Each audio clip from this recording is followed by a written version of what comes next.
श्रीहरि विवेक प्राप्त करने के संदर्भ में अपरोक्षानुभव की आवश्यकता।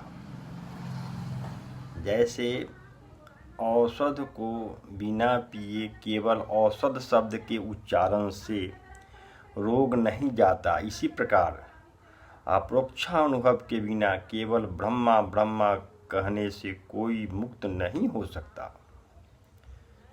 बिना दृश्य प्रपंच का विलय किए और आत्म तत्व को जाने केवल बाह्य शब्दों से, जिनका फल केवल उच्चारण मात्र से ही है, मनुष्य की मुक्ति कैसे हो सकती है। बिना शत्रुओं का वध किए और बिना संपूर्ण पृथ्वी मंडल का ऐश्वर्य प्राप्त किए मैं राजा हूँ, ऐसा कहने से ही कोई राजा नहीं हो जा सकता।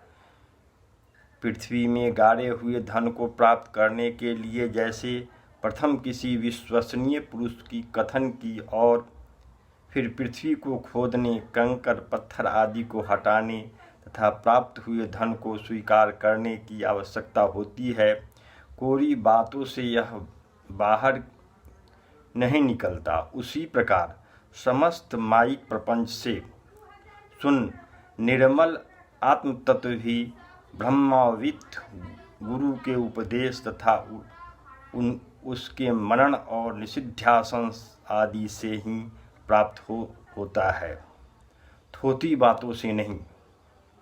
इसलिए रोग आदि के समय भवबंधन की निवृत्ति के लिए विद्वान को अपनी संपूर्ण शक्ति लगाकर स्वयं ही प्रयत्न करना चाहिए।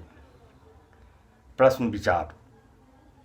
तूने आज जो प्रश्न किया है, शास्त्रज्ञ जन उसको बहुत श्रेष्ठ मानते हैं। वह प्रायः शुद्ध रूप संक्षिप्त है, तो भी गंभीर, अर्थयुक्त और मोक्ष के जानने योग्य है।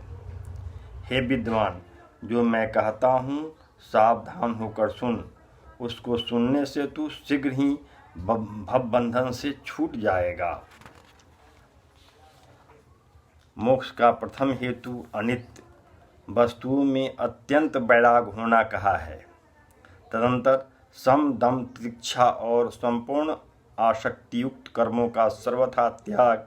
तदुपरांत मनुष्य को श्रवण मनन और चिरकाल तक नित्य निरंतर आत्म तत्व का ध्यान करना चाहिए।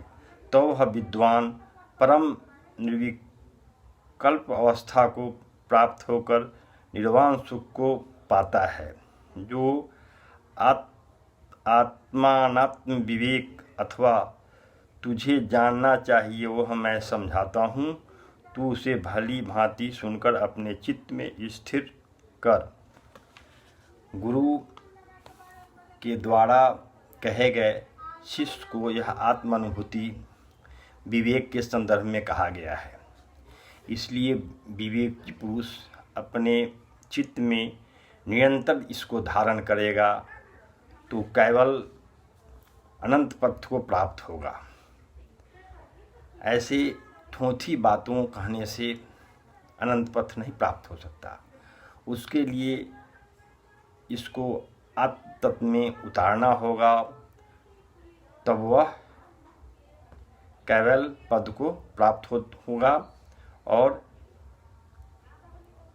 परम शांति में विलीन हो जाएगा। श्रीहरि।